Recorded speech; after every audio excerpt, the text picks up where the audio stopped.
प्रभु की अनुकंपा से पुत्र का सुख पाकर वह पूर्णतः संतुष्ट थे। उनके घर में समृद्धि का आलम था। धन धान्य की कोई कमी नहीं थी। कामकाज के लिए कई सेवक सेविकाएं नियुक्त थी। रसोई का कार्य संभालने के लिए मदन नामक रसोइया था, जो हर समय मेहमानों की आवभगत में जुटा रहता। घर की सफाई का जिम्मा शांति पर था, जो झाड़ू पोंछा करने के साथ साथ बर्तनों का काम भी निपटाती थी। कपड़ों की धुलाई और इस्त्री के लिए गोपी धोबी आता था, जबकि मंगू घर के छोटे मोटे काम संभालता था। इन सेवकों का घर में लगातार आना जाना लगा रहता था।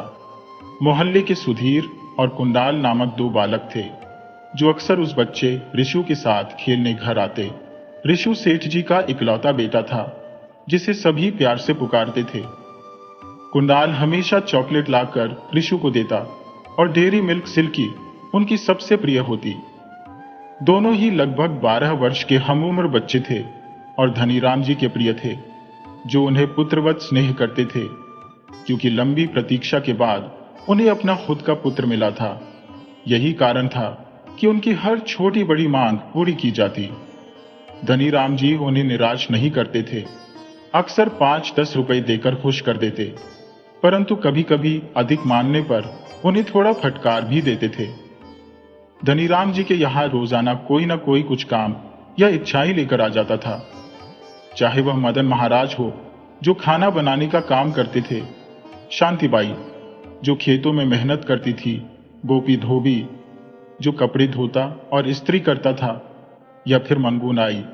सबके मन में यह भरोसा था कि गांव में धनीराम जी के सिवा कोई और उनकी मांग पूरी नहीं कर सकता। उनके मन में जो भी चाह होती वे धनीराम जी से कह डालते और हर बार उन्हें निराश नहीं होना पड़ता।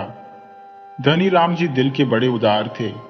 हर कोई जानता था कि उनके स्वभाव में एक ही कमी थी, गुस्से में आकर वे कई बार कड़वी बातें कह जाते थे। लोग उनसे डरते तो थे, परंतु मुंह नहीं खोलते, क्योंकि वे जानते थे कि वह मदद का सबसे भरोसेमंद सहारा है। जैसे किसी दुधारू गाय पर डंडा नहीं चलाया जा सकता, वैसे ही धनीराम जी का रुतबा था। वह रोजमर्रा का काम ऐसे ही चलता रहा। सब अपने कामों में लगे रहे और जिंदगी अपने धर्रे पर चल रही थी। तभी अचानक एक दिन सुबह के लगभग 10 बजे रीसू घर से गायब हो गया। उसकी मां ने उसे नहलाकर तैयार किया था, लेकिन जब खोजा तो वह कहीं नहीं मिला। शारदा ने रीसू को एक खिलौना देकर आंगन में बैठा दिया था और खुद कमरे में काम करने चली गई थी। कुछ देर बाद जब बाहर आई तो देखा कि रीसू आंगन से नदारद था। उन्होंने पूरे घर में ढूंढा, हर कोना छान मारा, लेकिन रीसू का कोई सुराग नहीं मिला। इस बीच सेठ धनीराम की पत्नी शारदा की हालत बुरी तरह बिगड़ चुकी थी। वह फूट फूट कर रो रही थी। उधर धनीराम जी दुकान पर थे, लेकिन जैसे ही उन्हें खबर मिली कि रीसू गायब है, वो सब कुछ छोड़कर भागे भागे घर पहुंचे। उन्होंने पड़ोसियों से पूछताछ की, आसपास के हर घर का दरवाजा खटखटाया, परंतु कहीं से भी रीसू का कोई अता पता नहीं चल पाया। आंगन में उसके खिलौने और सामान यूं ही बिखरे पड़े थे, जैसे वह पल भर पहले ही खेल रहा हो। मोहल्ले के सभी लोग यह सोचकर परेशान थे कि मासूम बालक आखिर गया तो कहां गया। करीब 2-3 घंटे की तलाश के बाद जब किसी को उसका कोई निशान नहीं मिला, तो पुलिस को बुलाना ही एकमात्र विकल्प समझा गया। मोहल्ले के एक दबंग युवक ने पुलिस को घटना की संपूर्ण जानकारी दी। यह मामला एक प्रतिष्ठित परिवार का था, इसलिए पुलिस तुरंत सक्रिय हो गई और मात्र 10 मिनट में धनीराम जी के घर पहुंच गई। 2 वर्षीय रीसू के अचानक लापता हो जाने के मामले को अपहरण का संदेह मानते हुए पुलिस ने सतर्कता बरतनी शुरू कर दी। घटनास्थल पर पहुंचते ही पुलिस ने हर दिशा से वीडियो बनाना शुरू किया और एक एक वस्तु का बारीकी से निरीक्षण किया। इंस्पेक्टर सभी की बातों को ध्यानपूर्वक सुन रही थी, हर छोटी छोटी बात को पकड़ने का प्रयास कर रही थी, साथ ही वह लोगों से पूछताछ भी कर रही थी। इसके बाद इंस्पेक्टर ने भीड़ से निवेदन किया कि वे अपने अपने घर लौट जाएं, ताकि जांच में कोई बाधा ना आए। इंस्पेक्टर ने धनीराम जी से पूछा, आपके परिवार में कौन कौन सदस्य है और कौन लोग नियमित रूप से आपके घर आते जाते हैं? कृपया हमें विस्तार से बताइए। इस पर सेठ जी ने कहा, सरकार, हमारे परिवार में केवल हम दोनों पति पत्नी और हमारा बेटा रीसु है। हमारे यहाँ वर्षों से मदन रसोई का जिम्मा संभाल रहे हैं। शांताबाई रोज झाड़ू पोंछा का काम करती है और गोपी धोबी प्रतिदिन कपड़े लेने आता है। मंगू नाई भी अक्सर हमारे घर की सेवा में जुटा रहता है। इन सभी का हमारे जीवन में गहरा योगदान रहा है और हम पर विश्वास है कि ये सभी निष्ठा से अपने कर्तव्यों का निर्वहन करते हैं। उन पर संदेह करना अनुचित है। इस पर इंस्पेक्टर बोले, सेठ जी, यह हमारा काम है कि संदेह किस पर करना है और किस पर नहीं। पहले तो आप बच्चे के अपहरण की रिपोर्ट दर्ज करवा दीजिए ताकि हम अपनी जांच को उचित दिशा में आगे बढ़ा सकें। इंस्पेक्टर ने अपने सहायक को रिपोर्ट दर्ज करने का संकेत दिया। उधर शारदा जी अपने बेटे के अचानक लापता होने से गहरे सदमे में थी। उनका रो रो कर बुरा हाल था और लगातार शोक में डूबे रहने से उनकी चेतना भी धीरे धीरे क्षीण हो रही थी। अचानक वह बेहोशी की स्थिति में चली गई। पड़ोसियों की हलचल के बीच उन्हें तत्काल एम्बुलेंस से अस्पताल पहुंचाया गया। इंस्पेक्टर ने धनीराम जी से कहा, मैं आपसे निवेदन करता हूं कि मुझे आपके यहां काम करने वालों से अकेले में कुछ सवाल करने का अवसर दें। इस पर सेठ जी ने मदन महाराज की ओर इशारा किया, जिन्हें देखते ही इंस्पेक्टर ने कहा, मदन, तुम हमारे साथ थाने चलो। धनीराम जी ने पुलिस को शांताबाई, मंगू नाई और गोपी धोबी के ठिकानों की जानकारी दी, जिसके बाद एक पुलिस जिप्सी उन्हें लाने के लिए रवाना हुई। इसके साथ ही इंस्पेक्टर अपनी टीम के साथ थाने की ओर रवाना हो गए। दूसरी जिप्सी उन तीनों को थाने लेकर पहुंची। इंस्पेक्टर ने चारों को इशारा करते हुए कहा, तुम सब यहां बेंच पर बैठो, हम तुमसे कुछ सवाल जवाब करेंगे। घबराने की कोई जरूरत नहीं है, क्योंकि ये पूछताछ आम नागरिकों के लिए नहीं बल्कि अपराधियों के लिए होती है। जो भी सवाल पूछे जाए उनका सही सही जवाब देना, कोई बात छिपाने की कोशिश मत करना। थोड़ी देर बाद तुम सबको छोड़ दिया जाएगा और एक एक करके तुमसे पूछताछ की जाएगी। इंस्पेक्टर अपने कार्यालय में पहुंचकर कुर्सी पर कुछ देर के लिए आंखें बंद करके बैठ गए। कांस्टेबल को पानी लाने का इशारा किया। पानी मिलने पर इंस्पेक्टर ने कांस्टेबल को धन्यवाद दिया और बोले, भाई, जरा चाय का भी इंतजाम करवा दो।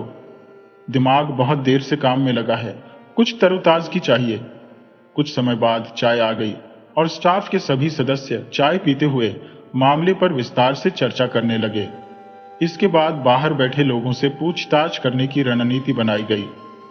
इंस्पेक्टर ने सभी को उनकी जिम्मेदारियां सौंप दी और बोले, मैं 2 घंटे में लौटूंगा, तब तक सभी कार्य पूरे हो जाने चाहिए। अब सब इंस्पेक्टर संजय और 2 कांस्टेबल कार्यालय में मौजूद थे। संजय ने सबसे पहले मदन महाराज को अंदर बुलाया। मदन महाराज भीतर आए और संजय ने उन्हें बैठने का इशारा करते हुए कहा, आइए पंडित जी, सामने बैठिए। मदन महाराज ने हाथ जोड़कर विनम्रता से कहा, जी हुकुम, पूछिए, क्या जानकारी चाहिए? सब इंस्पेक्टर संजय ने सवाल किया। तो पंडित जी, आप सेठ जी के यहाँ कितने समय से काम कर रहे हैं? मदन बोले, जी हुजूर, 10 साल से। सब इंस्पेक्टर ने आगे पूछा, आपके परिवार में कितने सदस्य हैं और उनकी उम्रें क्या है? कृपया सही जानकारी दीजिए। मदन जी बताते हैं, हुकुम, मेरे परिवार में मेरी पत्नी, एक 7 साल का बेटा और 5 साल की बेटी है। कुल मिलाकर हम 4 सदस्य हैं। इस पर सब इंस्पेक्टर संजय सवाल करते हैं, क्या तुम्हें किसी पर शक है? कोई ऐसा जिसे बच्चा अगवा करने की वजह हो? मदन तपाक से जवाब देते हैं, सेठ जी की किसी से कोई दुश्मनी नहीं है साहब। उनका तो व्यवहार सबके प्रति सदैव अच्छा रहा है। इंस्पेक्टर ने फिर से कहा, तो क्या तुम लोगों ने सेठ सेठानी को सबक सिखाने के इरादे से बच्चे को गायब करवा दिया? मदन घबराते हुए बोले, ये क्या कह रहे हैं साहब? बच्चा तो भगवान का रूप होता है। सेठ जी का बच्चा तो जैसे बाल कृष्ण था, सभी का प्यारा। सेठ सेठानी हमारे लिए देवतुल्य है। उन्होंने कभी हमें किसी तरह की परेशानी नहीं दी।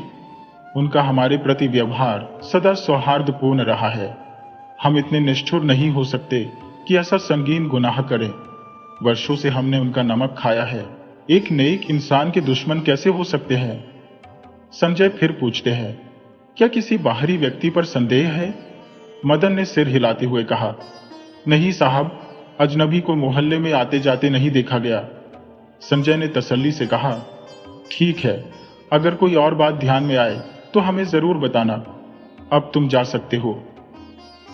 मदन के बाहर जाने के बाद सब इंस्पेक्टर ने एक एक करके शांताबाई और गोपी धोबी को बुलाया और उनसे भी गहन पूछताछ की, लेकिन कोई ठोस सुराग हाथ नहीं आया। अंततः सभी को हिदायत दी गई कि गांव से बाहर न जाए और पुलिस बुलाए तो तुरंत हाजिर हों। फिर उन्हें जाने की अनुमति दे दी गई। कुछ समय पश्चात इंस्पेक्टर रावत ऑफिस लौटते हैं और सभी जूनियर अधिकारी तत्परता से उन्हें सैल्यूट करते हैं। रावत तुरंत संजय से पूछते हैं, कुछ जानकारी मिली? संजय जवाब देते हैं, नहीं सर, अभी तक कोई सुराग नहीं। इस पर रावत कहते हैं, ठीक है, गांव में अपनी खबरी फैला दो, कहीं न कहीं से कोई सूचना तो निकलेगी। संजय हामी भरते हैं और अपनी टीम के खबरी सक्रिय करने का निर्णय लेते हैं। उधर धनीराम जी पूरी रात बेचैन होकर अपने कमरे में चहलकदमी करते रहे। उनकी आंखों से नींद कोसों दूर थी और माथे पर चिंता की गहरी रेखाएं स्पष्ट उभर आई थी। हर क्षण उनकी चिंता और बढ़ा रहा था। इस पीड़ादायक रात के समाप्त होते ही सुबह होते ही वे सीधे थाने पहुंचते हैं। इंस्पेक्टर रावत उनका स्वागत करते हुए कहते हैं, आइए सेठ जी, विराजिए, और पास की कुर्सी की ओर इशारा करते हैं। धनीराम जी कुर्सी पर बैठते ही बेचैनी से पूछते हैं, कुछ पता चला मेरे बेटे के बारे में? रावत उन्हें सांत्वना देते हुए कहते हैं, अभी तक कोई ठोस खबर नहीं सेठ साहब, लेकिन हमारी पूरी टीम अपनी पूरी ताकत से खोज में लगी हुई है। भरोसा रखिए, परिणाम अवश्य मिलेंगे। इस पर धनीराम जी भारी मन से कहते हैं, कैसे भरोसा रखूं साहब, वह खानदान का इकलौता वारिस है। उसे कुछ हो गया तो यह धन दौलत मेरे किस काम की रहेगी? रावत गहरी सहानुभूति से कहते हैं, सेठ साहब, मैं आपकी वेदना को समझता हूं। आप इत्मीनान रखिए, हम जल्द ही आपके बेटे को खोज निकालेंगे। हाँ, इस दौरान आपको किसी भी स्रोत से कोई जानकारी मिले तो हमें तुरंत सूचित करें। धनीराम जी थाने से सीधे घर की ओर प्रस्थान करते हैं। इधर सुबह होते ही शारदा जी को अस्पताल से छुट्टी मिल जाती है और उन्हें टैक्सी से घर लाया जाता है।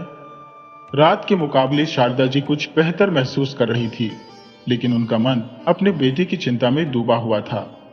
मां का हृदय बेटे की सुरक्षा को लेकर लगातार व्यथित था और उदासी ने उनके चेहरे पर गहरी छाप छोड़ दी थी। संगीत सेठ जी घर पर आकर धनीराम जी को ढांढस बंधाते हैं और दोनों की आंखों से बार बार अश्रुधाराएं फूट पड़ती हैं। आसपास के मोहल्ले के लोग भी आते हैं और उन्हें धीरज बंधाने की कोशिश करते हैं। साथ ही अपने ईश्वर से प्रार्थना करते हैं कि उनका बेटा जल्द मिल जाए। शाम का समय होता है, लगभग 6 बजे, जब सोहन अपनी गायों को लेकर खेत से वापस गांव की ओर लौट रहा था। वह अपनी धुन में गीत गुनगुनाते हुए चल रहा था। तभी अचानक उसकी नजर दूर झाड़ियों के पास एक निर्जीव शरीर पर पड़ती है। वह भयभीत होकर गायों को वहीं छोड़ गांव की ओर भागता है और सीधे पुलिस थाने जाकर ही रुकता है। हाँफते हुए वह इंस्पेक्टर रावत के पास पहुंचकर कहता है, साहब, साहब, गांव के बाहर झाड़ियों में एक लाश पड़ी है। इंस्पेक्टर रावत उसे शांत कराते हुए कुर्सी पर बैठने का इशारा करते हैं और पानी का गिलास उसकी ओर बढ़ाते हैं। सोहन घबराया हुआ पानी पीता है और थोड़ी राहत पाने के बाद रावत से कहता है, साहब, मैं अपनी गायों को लेकर लौट रहा था, तभी गांव के बाहर झाड़ियों के नीचे किसी की लाश देखी। मुझे समझ नहीं आया कि वो किसकी है और घबराहट में मैं सीधे यहां भागा। इंस्पेक्टर रावत कहते हैं, ठीक है, हमें वहां ले चलो और वो जगह दिखाओ। रावत अपनी टीम को बुलाते हैं और सोहन के साथ घटनास्थल की ओर रवाना हो जाते हैं। जैसे ही गांव के लोगों तक यह खबर पहुंचती है कि लाला राम के खेत के पास एक लाश पाई गई है, गांव के लोग लाला राम के खेत की ओर दौड़ पड़ते हैं। सेठ जी का घर और गांव का आम रास्ता उस खेत तक जाता है, जो गांव वासियों के खेतों और खलिहानों से थोड़ी दूरी पर स्थित है। लाला राम का खेत सेठ जी के घर से लगभग 1 किलोमीटर की दूरी पर है।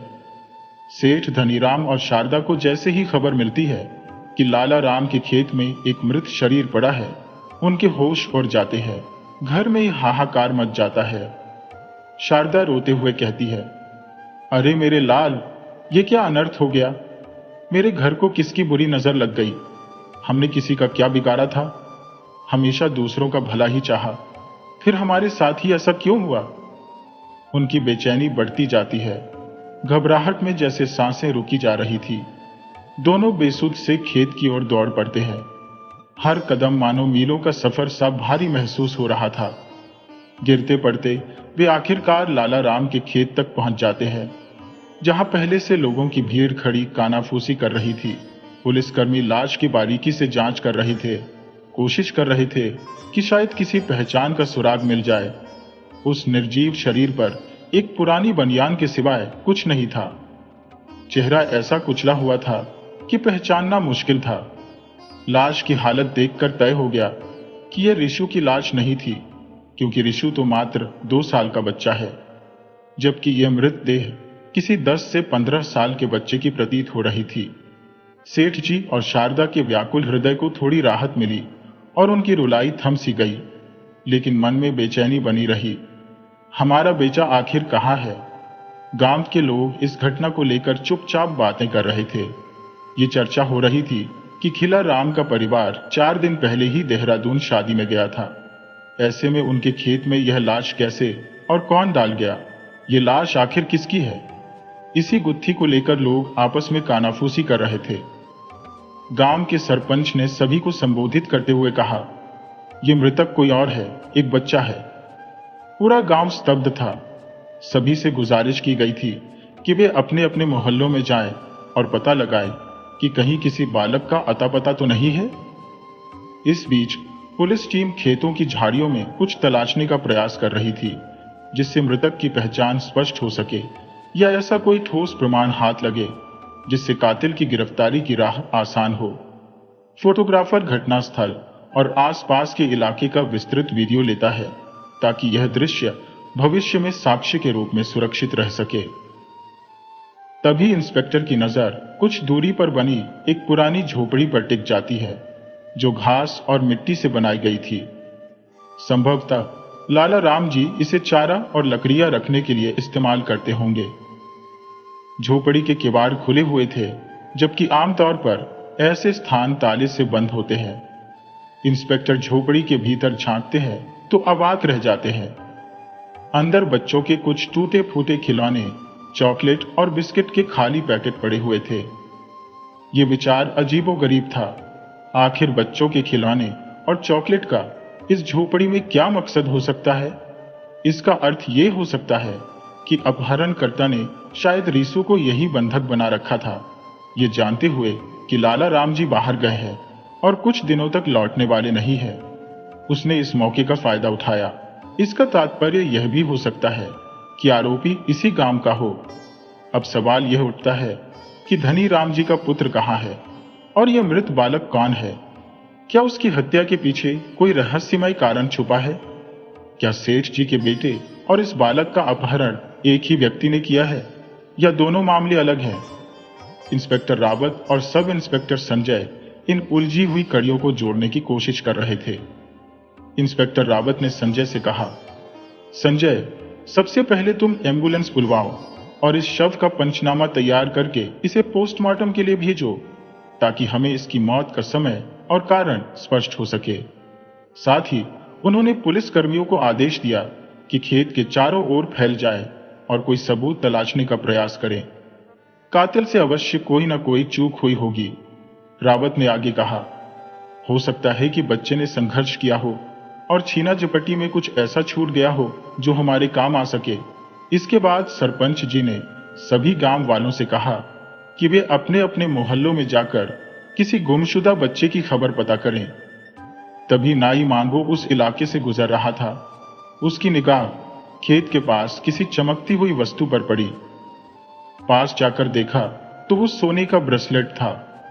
उसने उसे तुरंत चुपके से उठा लिया और अपनी जेब में रख लिया।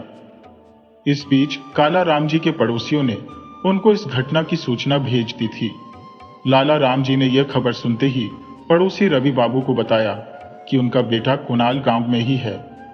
वो हमारे साथ नहीं आया था ताकि उसकी पढ़ाई प्रभावित ना हो, लाला राम जी ने कहा।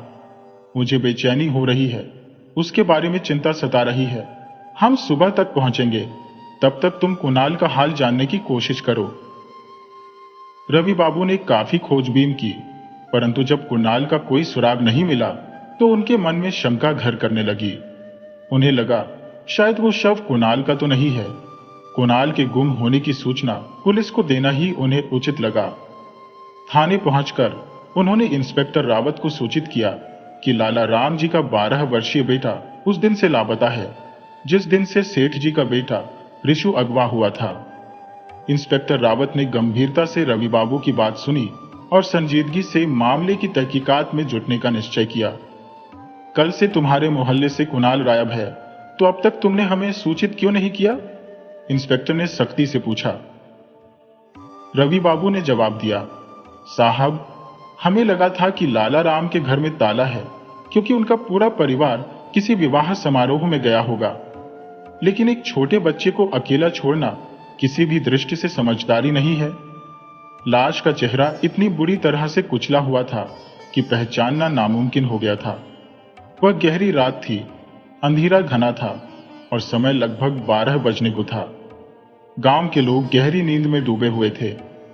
इसी अंधेरे में एक छायाकृति पूरे काले लबादे में ढकी हुई चुपचाप गांव की मुख्य सड़क पार करके उस तरफ बढ़ी जो उन खेतों की ओर जाती थी जहां लाला राम जी का खेत भी है।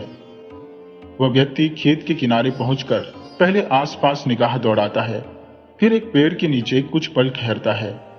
इसके बाद टॉर्च की मध्यम रोशनी में आसपास कुछ खोजने का प्रयत्न करता है। देर तक तलाशने के बाद भी जब उसे कुछ हाथ नहीं लगता तो वह निराश होकर रुक जाता है। तभी एक आवाज उसके पीछे से आती है, तुम जो ढूंढ रहे हो वो मेरे पास है।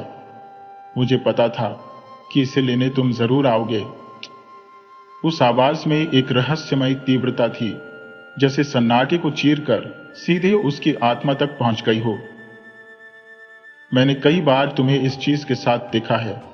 अब मैं अच्छी तरह समझ गया हूं कि तुम कौन हो, और साथ ही यह भी कि तुम कुणाल के कातिल हो और हमारे सेठ जी के बेटे को भी तुमने अगवा किया है। मुझे यह कल ही ज्ञात हुआ, लेकिन मैं पुलिस के पास नहीं गया, वरना आज तुम सलाखों के पीछे होते। फिर वह नकाबपोश कहता है, जानते हो तुम्हें इस वस्तु के बदले में क्या चाहिए? वह सुझाव देता है, जिसकी तुम्हें तलाश है वह तुम्हें मिल जाएगी, लेकिन बदले में मुझे 5 लाख रुपए चाहिए। यदि तुम ये राशि मुझे दे दोगे तो मेरा मुंह हमेशा के लिए बंद रहेगा। बताओ, क्या तुम ये राशि दे सकते हो? नकाबपोश जवाब देता है, हाँ, मिल जाएंगे। कल इसी समय यहां इस ब्रेसलेट को लेकर आना ताकि मैं अपनी शर्त पूरी कर सकूं, और इस बात की भनक किसी को भी नहीं होनी चाहिए। तुम्हारे घर में तुम्हारी पत्नी और बच्चे भी नहीं है। मंगोलियाई ने पुष्टि करते हुए कहा, हाँ ठीक है। और फिर दोनों अलग अलग दिशाओं में चले जाते हैं। अगली सुबह लाला राम का परिवार गांव आ पहुंचता है। उन्हें मुर्दा घर ले जाया जाता है, जहां उन्हें लाश की पहचान करने के लिए बुलाया जाता है। लाश को देखते ही लाला राम कहता है, साहब, ये हमारा बेटा कुणाल ही है। हे ईश्वर, ये क्या अनर्थ हो गया? हमारे मासूम बेटे ने आखिर किसी का क्या बिगाड़ा था? इस नन्ही उम्र में भला किसी से क्या वैर हो सकता है? ये कहते हुए पूरा परिवार विलाप में डूब गया। सारे पड़ोसियों की आंखों से आंसू थमने का नाम नहीं ले रहे थे। कुणाल की मां बेसुध हो गईं और उसकी बहनें जोर जोर से रोने लगी। 2 बहनों के बीच एक ही भाई था और उसके जाने से सारे गांव में मातम छा गया। मासूम की इस निर्मम हत्या पर गांव भर में चर्चाओं का दौर शुरू हो गया। मोहल्ले के लोगों ने परिवार को सांत्वना दी और उन्हें घर पहुंचाया।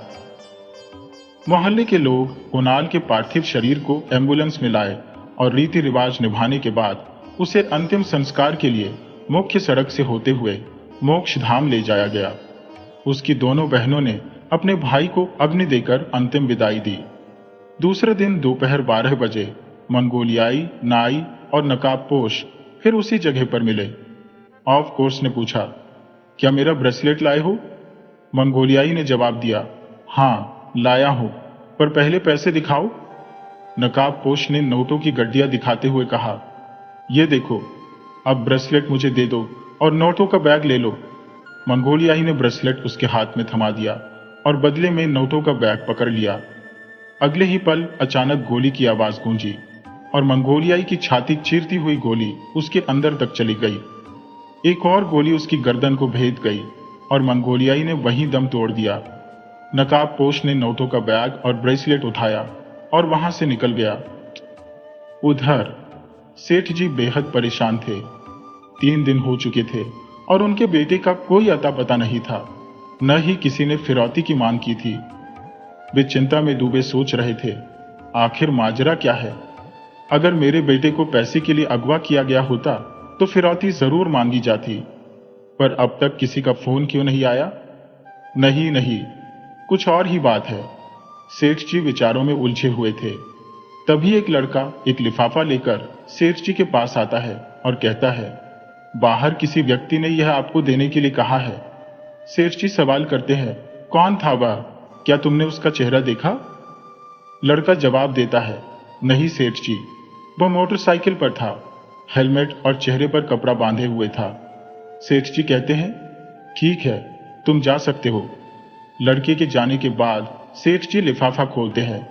उसमें एक छोटा सा पत्र था जिसमें लिखा था, अगर आप अपने बेटे की सलामती चाहते हैं तो 50 लाख रुपए उस स्थान पर लेकर आना जो मैं बताऊंगा। पुलिस को कुछ भी बताया तो आपका बेटा जीवित नहीं बचेगा। आपके पास केवल 3 दिन है। सुबह का समय था और किसान अपने हल लेकर खेतों की ओर रवाना हो रहे थे। रामू काका भी अपनी गाय और बैलों के साथ खेत की ओर चल पड़े।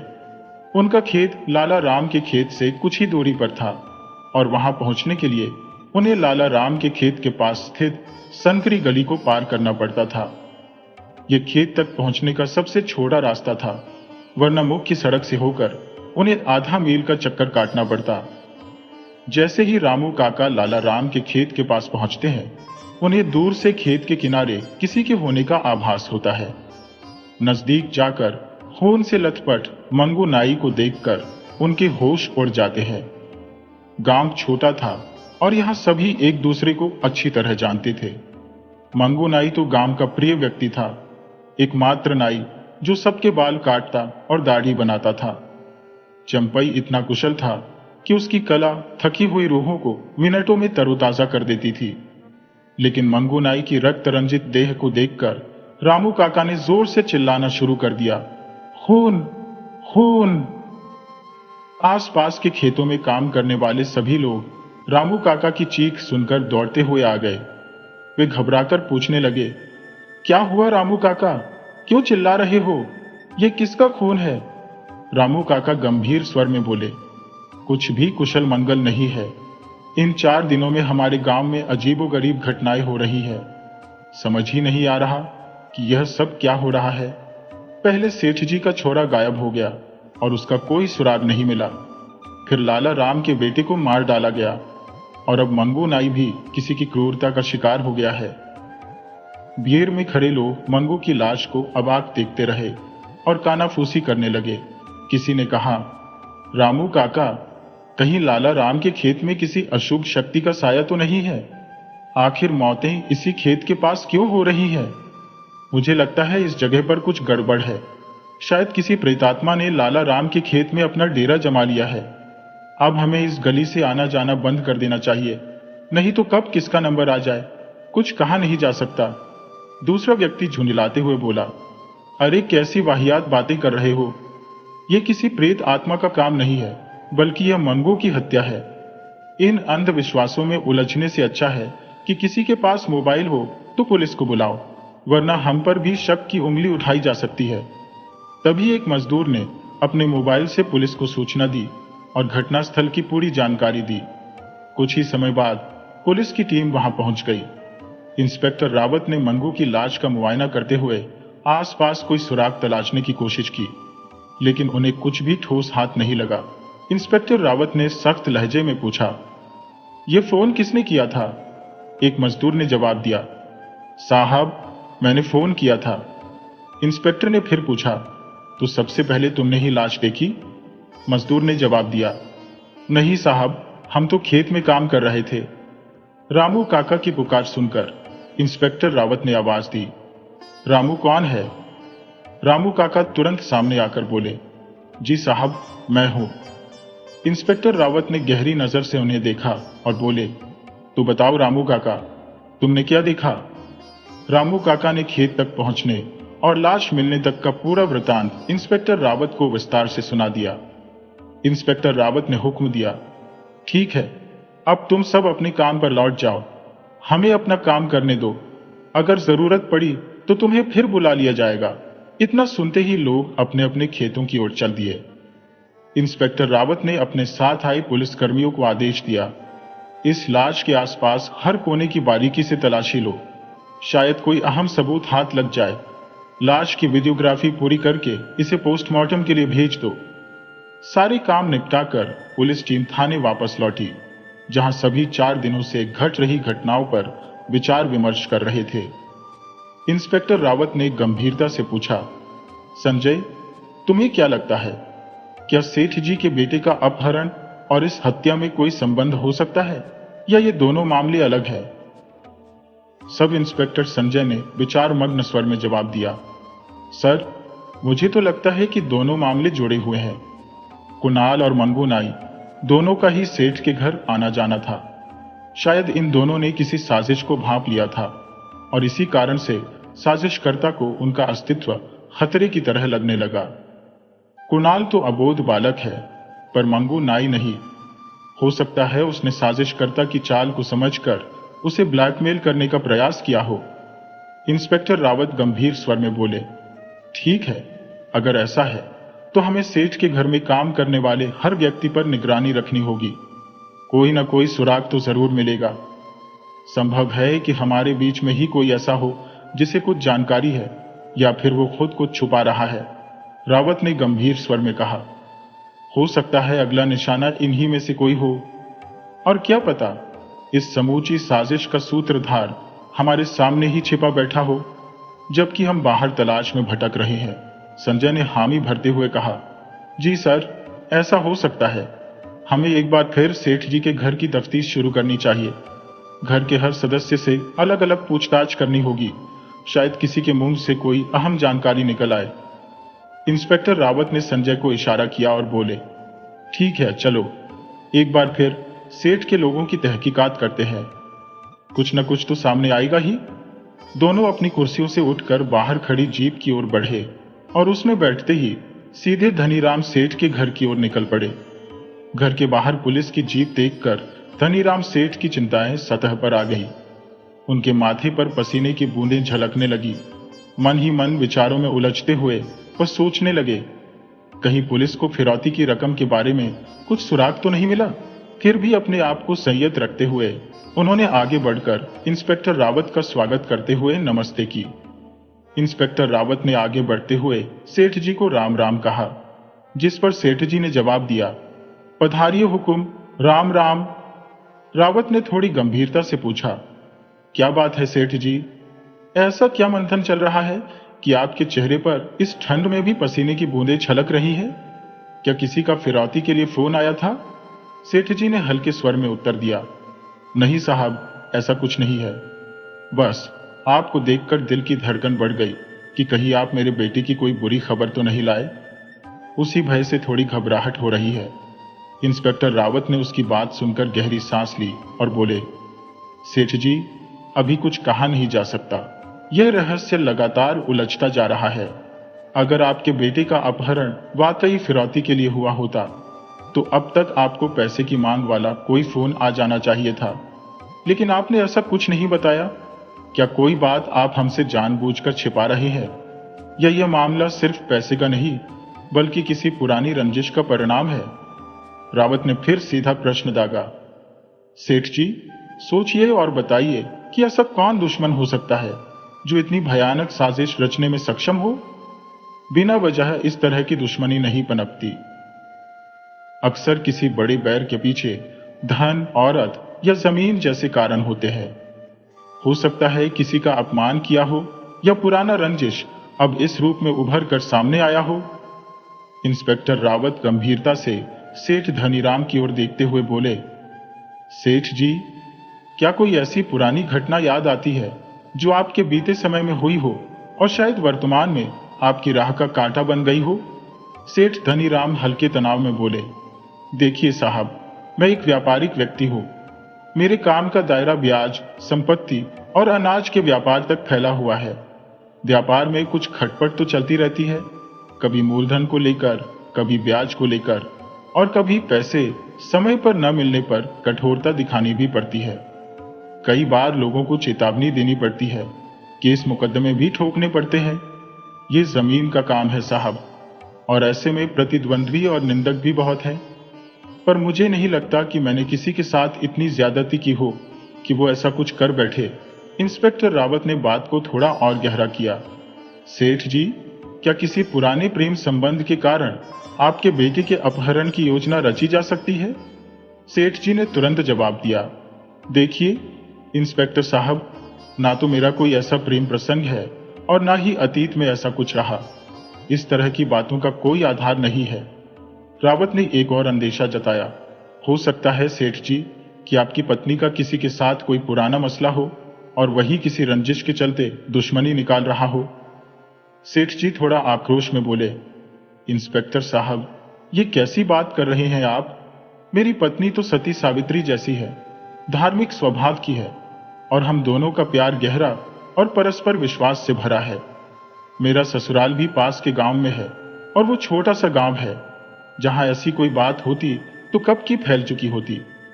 ऐसी बातें कभी भी छिप नहीं पाती। रावत ने फिर भी अपना निर्णय स्पष्ट किया। फिर भी सेठ जी, हम आपकी पत्नी से एकांत में बात करना चाहेंगे। सेठ जी ने थोड़ी असमंजस के बाद हामी भरते हुए कहा, ठीक है साहब, मैं उसे बुला देता हूं। आप अंदर बैठिए, वह कमरे में आ जाएगी। उधर सब इंस्पेक्टर संजय ने रसोई की ओर रुख किया, जहां मदन परिवार के लिए भोजन तैयार कर रहा था, और उससे कुछ सवाल जवाब करने का विचार बनाया। उन्होंने जब रसोई में कदम रखा तो उन्हें वहां कुछ असामान्य लगा, जिससे उनके भीतर अनिश्चितता उमड़ने लगी। उन्होंने फौरन मदन को आवाज देकर बुला लिया। बाहर आने पर इंस्पेक्टर संजय मुस्कुराते हुए बोले, पंडित जी, राम राम। सब्जी की सुगंध तो बड़ी मनभावन है। ऐसा लगता है जैसे किसी विशेष छौंक का कमाल हो। क्या बात है, कहीं ये सब सेठ जी के बेटे के अपहरण से जुड़ा तो नहीं? मदन ने हैरान होते हुए कहा। सेठ जी के बेटे का अपहरण? राम राम साहब, ये आप कैसी बातें कर रहे हैं? सेठ जी का बेटा तो हमारे लिए भगवान के समान है। हम उसके साथ ऐसा घिनौना काम कैसे कर सकते हैं? इस पर सब इंस्पेक्टर ने तीखे स्वर में उत्तर दिया, कई बार ऐसा देखा गया है कि श्रद्धा और भक्ति के नाम पर भी लोग धोखा दे जाते हैं। क्या पता सेठ जी की अपार संपत्ति पर तुम्हारी नीयत डोल गई हो। फिरौती के लालच में तुमने बच्चे का अपहरण किया हो, और हो सकता है कि कुणाल ने तुम्हें देख लिया हो, जिससे उसे रास्ते से हटाने पर मजबूर होना पड़ा। और अगर मंगू नाई को तुम्हारे किसी राज्य की भनक लग गई हो और उसने तुम्हें ब्लैकमेल किया हो, तो उसे भी तुमने रास्ते से हटा दिया हो। इस घर में तुम वर्षों से काम कर रहे हो, और इस घर के हर कोने का राज तुम्हारे हाथ में है। मदन ने चुप रहकर सिर झुका लिया, मानो किसी गहरी सोच में डूब गया हो। तुम्हारे पास सबसे सशक्त उद्देश्य है। तुम रसोई की देखरेख करते हो, सेठ सेठानी के सबसे नजदीकी हो, इस घर के हर सदस्य के बारे में गहराई से जानकारियां रखे हुए हो। अब तुम हमें सच बताओगे? मदन बोला, साहब, आप जैसी धारणाएं बना रहे हैं वैसा कुछ नहीं है। मैंने सेठ जी का नमक खाया है, उनके साथ कभी धोखा नहीं कर सकता, और न ही उनके साथ किसी तरह का अन्याय होने दे सकता हो। मेरी बरसों की निष्ठा पर संदेह क्यों कर रहे हैं आप? सब इंस्पेक्टर बोले, जब तक असली अपराधी हमारी गिरफ्त में नहीं आता, हम उन सभी पर शक की दृष्टि डालेंगे जो इस अपराध के इर्द गिर्द है, चाहे वो कोई भी हो, सेठ से लेकर तुम तक। तुम पर भी इसीलिए संदेह है क्योंकि इस घर में सबके प्रिय हो। तुम्हें यह विश्वास है कि तुम पर कोई उंगली नहीं उठाएगा, इसलिए हो सकता है कि इसी आत्मविश्वास में तुमने कोई साजिश रची हो। मदन ने उत्तर दिया, साहब, मुझ पर अपना समय बर्बाद करने के बजाय असली अपराधी को पकड़िए। मैं यहाँ हूँ, कहीं भाग नहीं रहा। अगर सेठ जी के बेटे के साथ कुछ अनर्थ हुआ तो हम सब आपको माफ नहीं करेंगे। फिलहाल मैं रसोई में जा रहा हूँ, परिवार के लिए भोजन बनाना है। आपको मुझसे बात करनी हो तो थाने बुला लीजिएगा, मैं वहां उपस्थित हो जाऊंगा।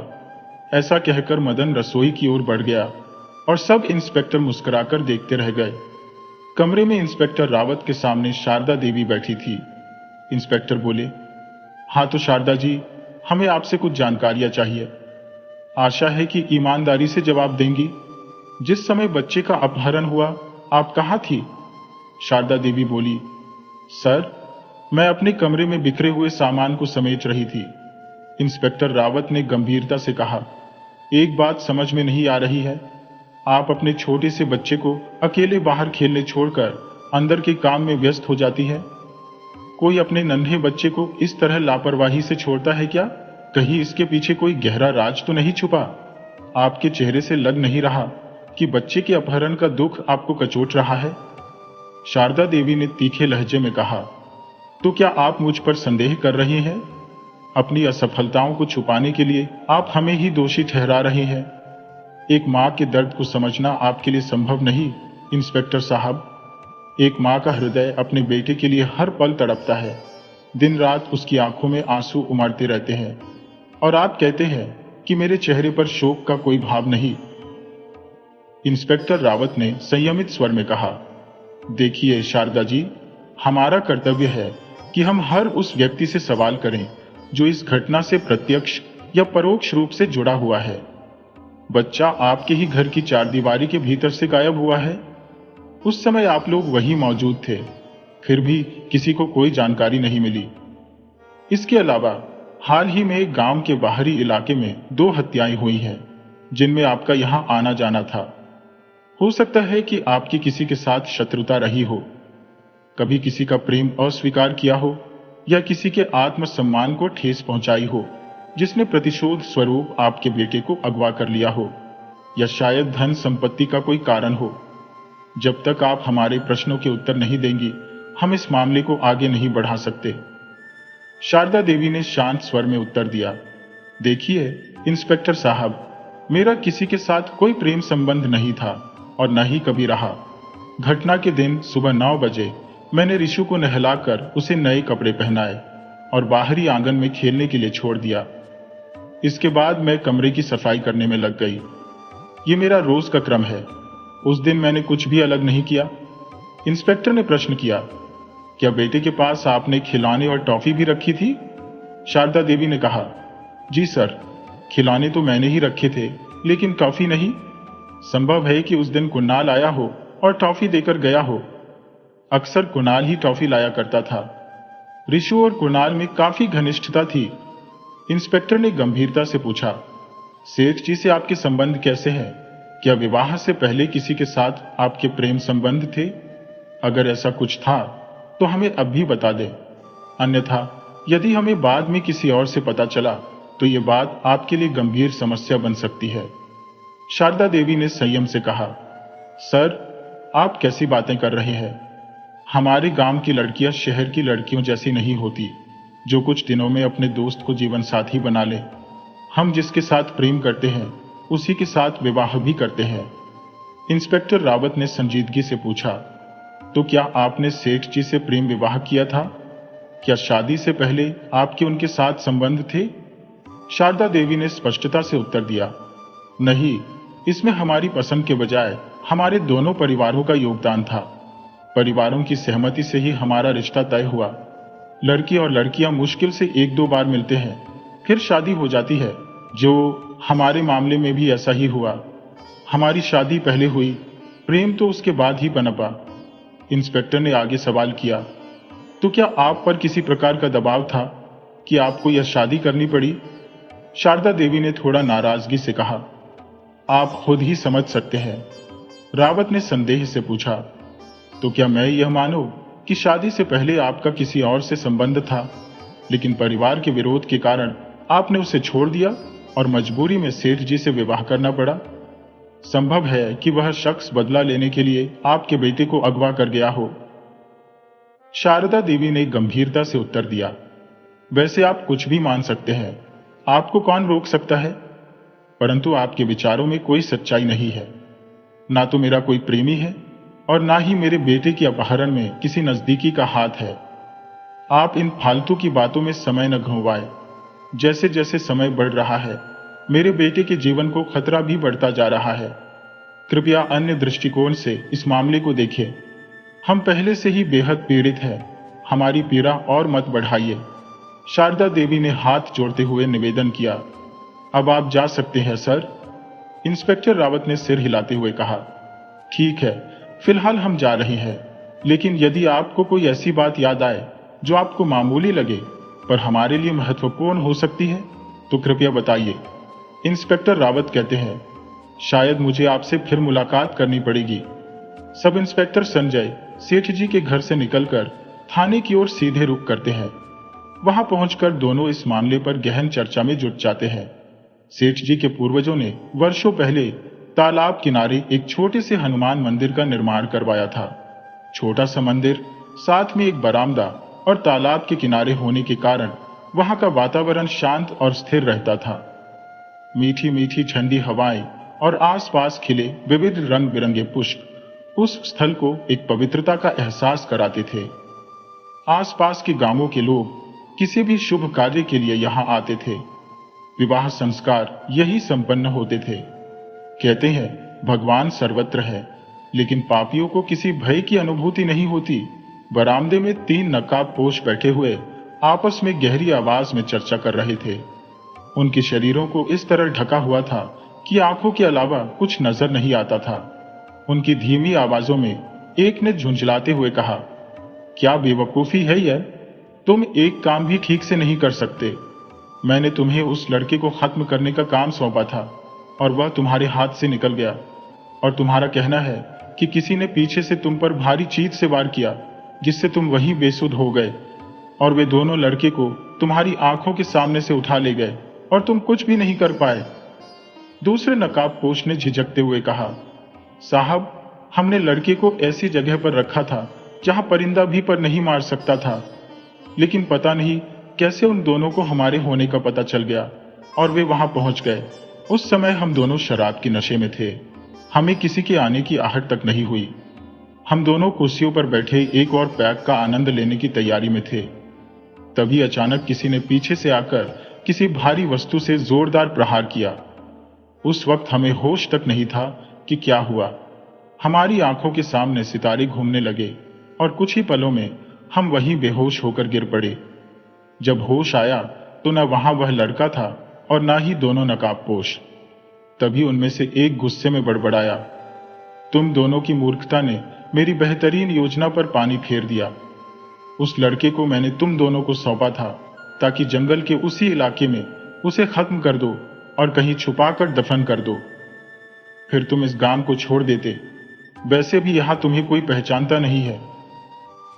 कुछ दिनों में इस बात को सभी गांव वाले भूल जाते और पुलिस इस मामले को ठंडे बस्ते में डाल देती। लेकिन अब स्थिति पूरी तरह बदल गई है। इस लड़के की वजह से मुझे 2 लोगों को मौत के घाट उतारना पड़ा। अगर मैंने उन्हें नहीं मारा होता तो सारा भेद खुल जाता और मुझे जेल में सड़ना पड़ता। दूसरा नकाबपोश कहता है, पर आपने कुणाल और मंगू नायक को क्यों मारा? वो तो आपकी वफादारी निभाने वाले थे।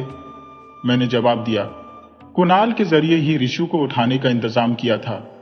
मुझे मालूम था कि ऋषु और कुणाल की अच्छी बनती है, इसलिए किसी को उन पर संदेह भी नहीं होगा। मैं कई बार ऋषु को घुमाने ले जा चुका हूं ताकि शक की कोई गुंजाइश न रहे। मैंने कुणाल को कहा कि वो चुपके से ऋषु को खेत पर ले आए और किसी को कानो कान खबर ना हो। मैंने उसे 100 का नोट दिया, जो उसके लिए बड़ी रकम थी। कुणाल ऋषु को ले आया और फिर मैंने तुम्हें बुलाकर उसे तुम्हारे हवाले कर दिया। उसके बाद मुझे एहसास हुआ कि सबसे बड़ा खतरा अब कुणाल ही है, क्योंकि वो पुलिस के सामने राज उगल सकता था। इसी डर से मैंने उसे भी रास्ते से हटाने का निर्णय लिया। खेत में ही उसे खत्म करने का मन बना लिया था, पर उसने हमारी बातें सुन ली और भागने की कोशिश की। हम दोनों में झड़प हुई, जिसमें मेरा ब्रेसलेट वहीं गिर गया। उसे चाकू से वार किया और फिर वहां से चला आया। जब मुझे ब्रेसलेट के गायब होने का एहसास हुआ तो पसीने छूट गए। शायद हाथापाई के दौरान वो खेत में ही गिर गया था। रात को उसे ढूंढने खेत पर वापस गया, क्योंकि दिन में तो पुलिस वहां छानबीन कर रही थी। शुक्र है उन्होंने कुछ नहीं पाया, वरना शक मुझ पर भी आ सकता था। रात में मैं खेत में ब्रेसलेट खोज रहा था, तभी मंगू अचानक वहां आ गया और कहने लगा, जिसे आप ढूंढ रहे हैं वो मेरे पास है, अमानत मेरे पास है, चाहूं तो इसे पुलिस को सौंप सकता हूं। वह कहता है, मैंने तुम्हारा एहसान माना है और तुम्हें मुसीबत में डालना नहीं चाहता था, इसलिए इसे अपने पास रख लिया। लेकिन अब मैं किसी कम कीमत पर इस मामले को नहीं निपटाऊंगा। कुछ तो मेरा हक बनता है, कोई इनाम तो चाहिए ही। उसके शब्दों से मुझे महसूस हुआ कि वह मुझे ब्लैकमेल करने की फिराक में है। कई कोशिशों के बाद सौदा 5 लाख में तय हुआ। फिर भी मुझे लगा कि वह हमेशा के लिए मेरे लिए खतरा बना रहेगा। इस बात की कोई गारंटी नहीं थी कि वह आगे मुंह नहीं खोलेगा। 5 लाख देकर भी वह मेरे लिए स्थायी खतरा था। इस कारण मैंने उसे भी रास्ते से हटाने का निश्चय कर लिया। अगले दिन 5 लाख रुपए लेकर उसे उसी जगह बुलाया जहां योजना बनाई गई थी। वह मेरे जाल में फंस गया। जैसे ही मौका मिला मैंने उसका भी अंत कर दिया। इस तरह दोनों कांटे हट गए। अब बस एक कांटा बाकी है जिसे तुम्हें खोजकर खत्म करना है। देर हो गई तो पूरा खेल हाथ से निकल जाएगा। मकान के पिछले दरवाजे से होकर शांताबाई खेत की ओर से अंदर आती है। पुराना और जर्जर मकान, चारों ओर धूल मिट्टी और कबाड़। एक कोना साफ सुथरा था जहां हल्की रोशनी झिलमिला रही थी। एक छोटा सा बालक, शायद रिशु, वहां गहरी नींद में सोया था। उसके पास एक साया बैठा था। जैसे ही शांताबाई कमरे में आई, वह साया कहने लगा, बहुत देर कर दी शांता, अगर मेरे लोग यहां आ गए तो मुश्किल हो जाएगी। अब इसका ख्याल रखो, मुझे यहां से निकलना होगा। रिशु को कोई तकलीफ नहीं होनी चाहिए। दूध रखा है, अगर नींद खुले तो गर्म करके दे देना। वैसे मैंने इसे खिला पिलाकर सुला दिया है, तुम्हें ज्यादा परेशान नहीं करेगा। अलमारी में खिलौने, चॉकलेट और बिस्किट भी रखे हैं, जरूरत हो तो निकाल लेना। शांताबाई बोली, जरा ध्यान से जाना, पुलिस के मुखबिर हर ओर फैले हुए हैं। किसी ने देख लिया तो बड़ा मसला खड़ा हो जाएगा, तो संभल कर निकलना। दूसरी ओर एक कमरे में मध्यम रोशनी में मनीष और महक प्रेम की गहराइयों में डूबे हुए थे, एक दूसरे की बाहों में। अचानक कुछ गिरने की आवाज आई। महक ने कहा, मनीष, कुछ गिरा है। मनीष ने कहा, शायद बिल्ली ने कुछ गिरा दिया होगा। मैं कहती हूं, मनीष, अब भी तुम उस कल की छवि को दिल से लगाए बैठे हो। कब तक उस पर अपना स्नेह न्योछावर करते रहोगे? क्या कहीं तुम उसकी मोहब्बत में दीवाने तो नहीं हो गए? या फिर उसकी धन संपदा का आकर्षण तुम्हारे मन में घर कर गया है? या फिर तुम मुझे धोखे में तो नहीं रख रहे? हर बार तुम मुझसे यही कहते हो, अब उससे दूरी बना लूंगा, पर फिर भी तुम उससे मिलने चल देते हो। इन दिनों तो तुम उस पर और भी मेहरबान नजर आ रहे हो। मनीष वही व्यक्ति है जो अपने आप को गांव का कद्दावर मानता है, वही जिसने रीशु के अपहरण के समय पुलिस को बुलाया था। मनीष कहता है, कभी कभी गधे को भी सिर पर बिठाना पड़ता है। वो मेरी सोने की मुर्गी है जो हर दिन एक सोने का अंडा देती है। उससे हमारे दोनों के खर्चे निकलते हैं। मैं खुद तो कुछ भी नहीं कमा पाता, लोगों के काम करवाकर, उनका फायदा उठाकर, और कभी किसी का तबादला करवाकर तो कभी किसी का जाली काम करवाकर कुछ रकम हासिल कर लेता हूं। मैं कई लोगों के साथ संबंध रखता हूं, वह कहता है, लेकिन सच मानो, अगर शादी करूंगा तो तुमसे ही। मेरे तो कई लोगों से संबंध निभाने पड़ते हैं, लेकिन सच कहो तो अगर कभी विवाह करूंगा तो वह केवल तुमसे ही होगा। मां कहती है कि इस पर विचार करो। मुझे भी भीतर ही भीतर भय महसूस हो रहा है। तुमने यह कैसी मुसीबत को पकड़ा है? यह बेहद जोखिम भरा है, जो अगर किसी तरह सच उजागर हो गया तो सीधे सलाखों के पीछे पहुंच जाओगे। मनीष ने जवाब दिया, महक, तुम्हें चिंता करने की कोई जरूरत नहीं है। मैं कभी अवैध धंधों में हाथ नहीं डालता। मैं राजनीति का चतुर खिलाड़ी हूं। जैसे शतरंज में राजा को मात देना आता है, वैसे ही अपनी राह साफ करने में भी कुशल हूं। हर तैयारी मैंने पहले ही कर ली है, कोई आंच मुझ तक नहीं पहुंचेगी। राजा के जाते ही उसकी समस्त संपत्ति का स्वामी मैं बन जाऊंगा। और जो रानी है वह मेरी मुट्ठी में होगी। मैं जैसा कहूंगा वैसे ही वह नाचेगी। अगर जरा भी हद से बाहर गई तो उसे भी सख्ती से काबू कर लूंगा। मैंने कहा, मनीष, कहीं ऐसा ना हो कि तुम्हारी और इस खेल में मेरी बलि चढ़ जाए। मेरे तो माता पिता भी नहीं है। गांव में मामा के घर ही पली बड़ी हो और यहां अब हॉस्टल में रहती हो। हम एक दूसरे से प्रेम करते हैं, सब कुछ तुम्हारे लिए समर्पित कर दिया है, लेकिन मामा मामी अब मुझ पर विवाह का दबाव बना रहे हैं। लड़के मुझे देखने आते हैं, लेकिन हर बार मैं किसी न किसी बहाने उन्हें टाल देती हूँ। मैं तो केवल तुमसे प्यार करती हूँ और विवाह भी तुमसे ही करना चाहती हूँ, पर तुम हर बार मेरी बातों को हल्के में ले लेती हो। मैंने कई बार तुम्हें कहा कि गांव जाकर मामा मामी से हमारी शादी की बात करो, लेकिन तुम हो कि एक चतुर राजनेता की तरह हर बार कोई ना कोई बहाना बनाकर मुझे टाल देते हो। तुम मुझसे कहते हो कि इतनी जल्दी क्यों है शादी की। हमारी उम्र तो अभी जीवन का आनंद लेने की है। समय का लुत्फ उठाओ, शादी तो कभी भी कर लेंगे। मनीष ने कहा, तुम्हें क्या परेशानी है?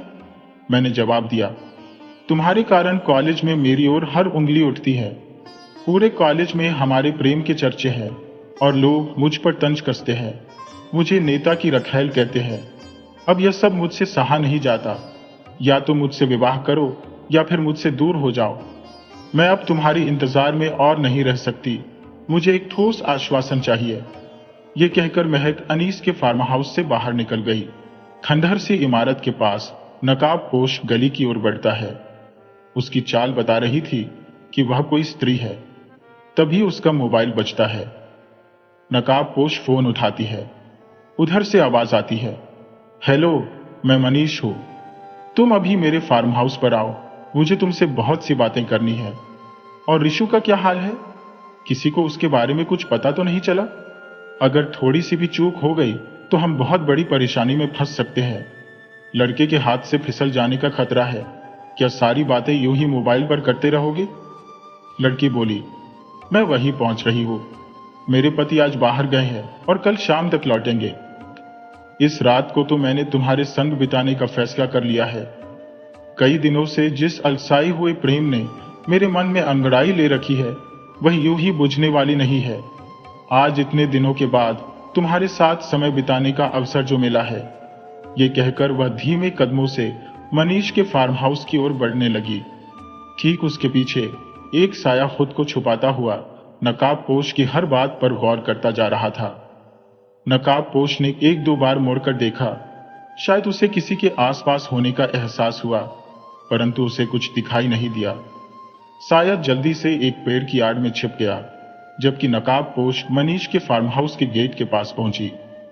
वह फिर एक बार मुड़कर देखती है और जब पूरी तरह आश्वस्त हो जाती है कि कोई पीछा नहीं कर रहा, तो गेट खोलकर अंदर दाखिल होती है, जहां मनीष पहले से उसका इंतजार कर रहा था। नकाबपोश के प्रवेश करने के कुछ पलों बाद साया गेट के पास प्रकट होता है। वह ठहरता है, कुछ क्षण सोचता है और फिर गेट खोलकर अंदर दाखिल हो जाता है। अब यह सवाल एक रहस्य बन चुका है कि नकाबपोश कौन है। जल्द ही इस रहस्य का खुलासा होने वाला है। मनीष अपने प्रभावशाली नेता होने का भरपूर लाभ उठाते हुए सरकारी भूमि पर फार्म हाउस बनवा चुका था। किसी नेता से बेहतर कौन जान सकता है कि लोगों को कैसे संतुष्ट रखा जाए। चालाक और धूर्त मनीष, जिसे अक्सर लोग रंगीन मिजाज इंसान कहते हैं, एक शातिर शख्स है। बड़े नेताओं अफसरों को रिझाने के लिए वह अक्सर अपने फार्म हाउस पर शराब और मौज मस्ती की महफिलें सजाता है, जिनमें शहर के प्रभावशाली लोग शामिल होते हैं। शराब और ऐशो आराम के दीवानों के लिए मनीष का फार्म हाउस किसी जन्नत से कम नहीं था। वहां दूर दूर से अफसरों और नेताओं की आवभगत होती थी, जैसे मानो उन पर किसी दैवीय आशीर्वाद का साया हो। हालांकि इंस्पेक्टर रावत जैसे कुछ ईमानदार अधिकारी मनीष की करतूतों से भली भांति परिचित थे, लेकिन ठोस सबूत की कमी के कारण उसे पकड़ने से कतराते थे। हर बार अपने मन को महसूस कर ही रह जाते और हमेशा ऐसे सबूत की तलाश में रहते जो उसे हमेशा के लिए सलाखों के पीछे कर दे। इंस्पेक्टर रावत को मनीष के खिलाफ अक्सर उगाही, ब्लैकमेलिंग और हिंसा की शिकायतें मिलती रहती थी, मगर हर बार सबूत के अभाव में वह छूट जाता। कुछ समय पहले मनीष और महक के बीच अनबन हो गई थी और उसके जाने के बाद मनीष को एक साथी की कमी खलने लगी।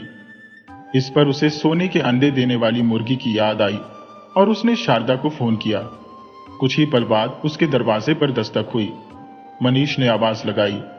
कौन? नकाबपोश ने जवाब दिया। मैं हूं। मनीष ने आवाज पहचानते हुए कहा। दरवाजा खुला है, अंदर आ जाओ। नकाबपोश ने दरवाजा खोला और कमरे में दाखिल हो गई। मनीष कुर्सी पर बैठा था और उसके सामने टेबल पर शराब की बोतल, 4-5 कांच के गिलास और एक प्लेट में सूखे मेवे रखे हुए थे। उसके हाव भाव से साफ था कि उसने पहले ही कुछ पैग लगा रखे थे। शारदा को सामने देखकर उसने कहा, आओ शारदा, मैं तुम्हारा ही इंतजार कर रहा था। रात अकेले गुजारना मुश्किल हो रहा था। मन की इच्छाएं बढ़ती जा रही थी। देखना, एक दिन तेरे नाम का यहां एक ताजमहल बनवाऊंगा। हमारे प्यार की एक निशानी इस दुनिया में छोड़ जाऊंगा। लड़खड़ाती आवाज में मनीष अपनी धुन में बड़बड़ाता जा रहा था। शारदा मनीष की बकवास सुनते सुनते ऊबने लगी थी। उसने माहौल बदलने के लिए मनीष का ध्यान अपनी ओर खींचा और बोली, मनीष, अगर शराब तुम्हें इतनी चढ़ती है तो इतना पीते क्यों हो? एक दिन इसी आदत की वजह से किसी बड़ी मुसीबत में फंस जाओगे। गांव में तुम्हारे दुश्मनों की कमी नहीं है और मौका मिलते ही वे तुम्हें निशाने पर ले सकते हैं। मैं जानती हूं कि नशे के बिना तुम 10 पर भारी पड़ते हो, लेकिन शराब ज्यादा पीकर तुम खुद को बिखेर कर ताश के पत्तों की तरह गिरा देते हो। किसी दिन तुम्हारे दुश्मन इसी कमजोरी का फायदा उठा सकते हैं। तुम्हें मारकर किसी नाली में फेंक देंगे। मनीष ने उसकी बातों को टालते हुए कहा, अरे शारदा, कैसी बातें कर रही हो? अब मैं नहीं पीता हूं। ये कहते हुए उसने शराब से भरा गिलास टेबल पर रख दिया और शारदा का हाथ थाम लिया। दोनों आपस में बातें करने लगे। मनीष ने गंभीर होकर पूछा, शारदा, हमारा बच्चा कैसा है? शारदा ने उत्तर दिया, बिल्कुल सुरक्षित है। मेरे पति के आदमी उसे ढूंढने में लगे हैं, लेकिन उन्हें अब तक उसकी भनक नहीं लगी है। मनीष ने चिंता व्यक्त की, सेठ को तुम पर कभी शक तो नहीं हुआ? बच्चा जिस जगह पर रखा है, क्या वो वाकई सुरक्षित है? शारदा ने कहा, शायद अभी तक तो नहीं हुआ, लेकिन ज्यादा समय तक उसे वहां छुपाकर भी तो नहीं रख सकते। वह छोटा कमरा उसकी सांसों को घुटन देने लगा है। हर समय मुझे याद करता रहता है। जब भी गांव के बाहर जाने का मौका मिलता है, मैं उससे मिलने जाती हूँ। उसे शांताबाई के भरोसे छोड़ रखा है। रिशु के जागते ही शारदा उसे कुछ खिलाती पिलाती और फिर उसे अफीम की हल्की खुराक दे देती, जिससे वह फिर से 4-5 घंटे के लिए बेसुध होकर सो जाता। शारदा को यह एहसास था कि यह तरीका सही नहीं है। बार बार नशा देने से कहीं बच्चे की आदत न बन जाए। उसने चिंतित होकर कहा, कब तक हम उसे नशे में रखेंगे? अगर रिशु का शरीर इसकी लत का शिकार हो गया तो हमारे लिए नई मुश्किलें खड़ी हो जाएंगी। शारदा ने अपनी बात आगे बढ़ाई, मनीष, क्यों ना हम भाग चलें, कहीं दूर जाकर अपनी एक नई जिंदगी शुरू करें। सेठ ने रिशु के प्रति एक साजिश रच रखी है। उसकी जान को खतरा है। शांताबाई ने सुना है कि धनीराम और उसके गुर्गों के बीच रिशु को खत्म करने की योजना बन चुकी है।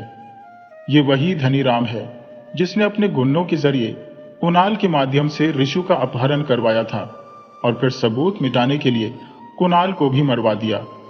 शायद धनीराम को कुणाल की सच्चाई का पता चल गया था और इसी कारण उसने उसे रास्ते से हटा दिया। शारदा की आवाज में गहरी चिंता थी। अगर शांताबाई ने उस रात उन गुंडों को रिशु को किसी मकान में ले जाते हुए न देखा होता तो शायद रिशु अब हमारे साथ नहीं होता। हम दोनों ने मिलकर उन गुंडों को बेहोश कर रिशु को उनके चंगुल से छुड़ाया और वहां से बचकर निकल गए। वे पूरी तैयारी में थे। रिशु को मारने का उनका इरादा पक्का था। मनीष ने गंभीरता से कहा, लेकिन धनीराम ऐसा क्यों करेगा? उसकी नजर में तो रिशु सेठ का बेटा है। सेठ तो उसे जान से भी ज्यादा चाहते हैं।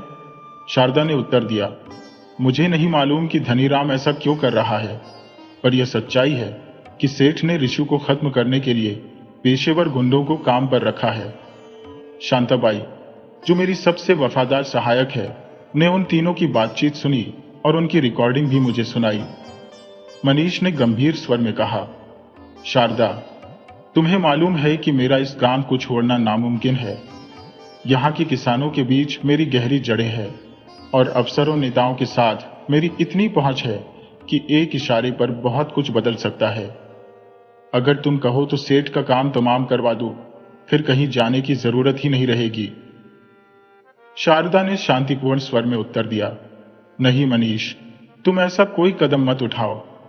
मैं नहीं चाहती कि सेठ की जान लेकर हम अपने लिए कोई नई मुसीबत खड़ी करें। कानून के हाथ बहुत लंबे होते हैं, वो हमें कहीं भी ढूंढ निकालेंगे। मैं सेठ से केवल आजादी चाहती हूँ। मुझे उनके साथ वो खुशी कभी नहीं मिल सकी। मैं तो जीवन से इतनी हताश हो चुकी थी कि आत्महत्या का निर्णय कर चुकी थी। लेकिन शुक्र है उस शांताबाई का जिसने मुझे तुमसे मिलवाया। तुम्हारे संग बिताए पलों में मुझे जो अनंत सुख मिला वह पहले कभी नहीं पाया था। मैं तुमसे बिछड़ना नहीं चाहती, तुम्हारे साथ ही जीवन जीना चाहती हूँ। इसलिए क्यों न हम तीनों यहां से कहीं दूर अपनी नई दुनिया बसाने निकल चले।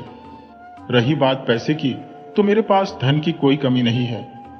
धनीराम जी कल तक यहाँ पहुंचेंगे और तब तक मैं सारा कीमती सामान और गहने लेकर आती हूँ। मेरे पास 3 करोड़ की ज्वेलरी और नकदी पहले से सुरक्षित है, जो हमारे आने वाले जीवन को सुगमता से चलाने के लिए पर्याप्त होगी।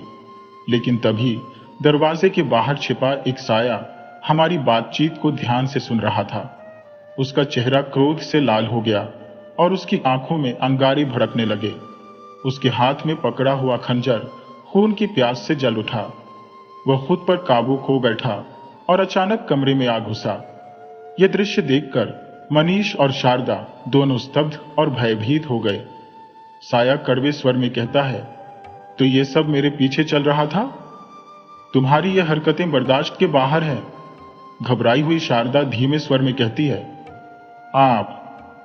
आप यहां? लेकिन आपको तो कल आना था। जो व्यक्ति दरवाजे पर खड़ा था वही स्वयं धनीराम सेठ थे। क्रोध में उफनते हुए वह बोले, तुम्हारे हर कदम का पीछा करते हुए मैं यहां पहुंचा हूं।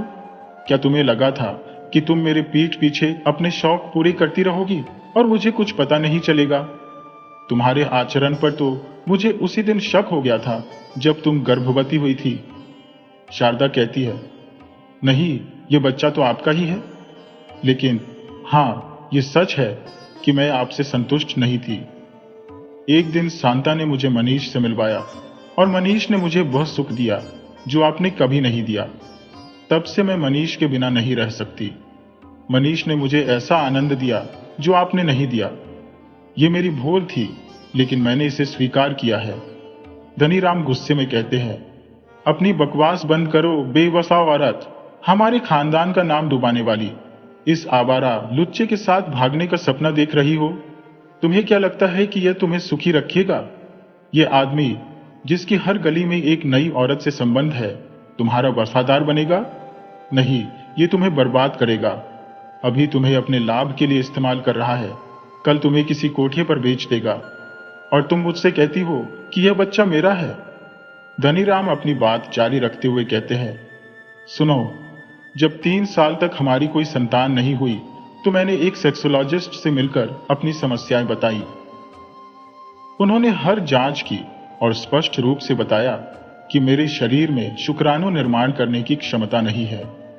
मेरे शरीर में जो टेस्टोस्टेरोन का उत्पादन होता था वह पूरी तरह से निष्क्रिय हो चुका है। इसका मतलब मैं कभी पिता नहीं बन सकता।